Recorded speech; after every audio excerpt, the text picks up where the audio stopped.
Corona machines have a very unusual way of making Fair Isle, and it's very easy. Here's how to do it. Let's knit some semi-automatic Fair Isle on this Corona 1500 machine. What we're going to need to do is set this to A for automatic. Same on the other side. We have both of these dials set to 4, which it means that the first 4 needles and what I tell them to do will determine what happens across the row. And we're going to use both yarn feeders. We've got the main color in this one, and I will thread the contrast color in this one momentarily. Only one yarn feeder is actually used at a time, and we alternately pop them into position. So for the first couple rows, we're going to use the main yarn feeder. I say semi-automatic because there's a little patterning device that makes this even more automatic, but for such a simple design, this does fine. I'm going to push my first set of needles, but that's the second and fourth needle back, and that tells something inside this machine that I want to knit every other needle across the row with this main color of yarn. So off I go.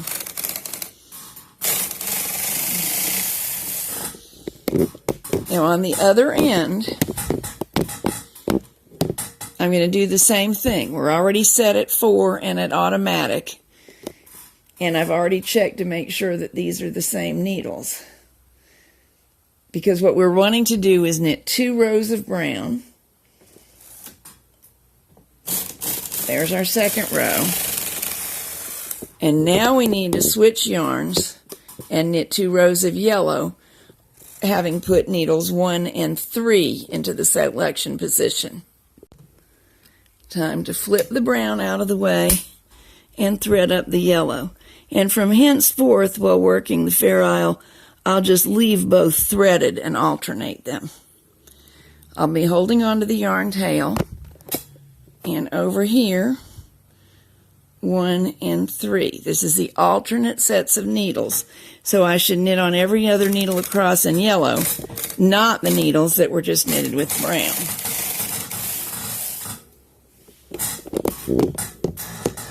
I'm going to select down at the other end in the same manner. 1 and 3. Notice that the yarn feeder carrying the brown is all the way open across here, and it carried it, but it kept it neatly out of the way. Back we come with the yellow. Important that you get in a routine and never forget anything. Flip yellow out of the way, put brown into position. 2 and 4 are our brown needles. Select them, knit across. This time the yellow's staying out of the way, though it is running across with the carriage. There it is. Down here, select 2 and 4 again. If you want to keep knitting Fair Isle, you must not forget to select at any point. But I don't have to change the yarn feeders. I've still got the correct one in position.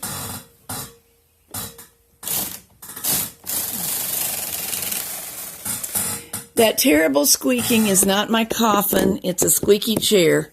We've been oiling it and failed to find the exact spot. But it's so comfortable for this work that I'm just putting up with it. I just did this and realized you couldn't see it. Move this out of the way, put this in position, and selected 1 and 3. And across we go. And while down here, all I have to do is select 1 and 3 again. So you can see why I call this semi-automatic. It is not quite as fast as letting a punch card read it or an electronic machine, but it is infinitely faster than hand selecting needles all the way across, which will also work.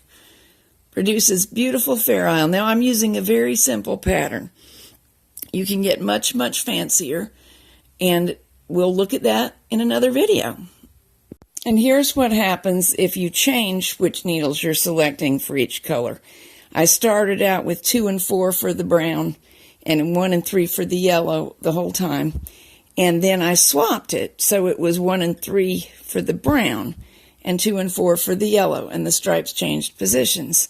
Then at the very end, I didn't do it long enough to get much of a pattern, but I shifted to 2 and 3 as one set of needles selected and 1 and 4 for the other.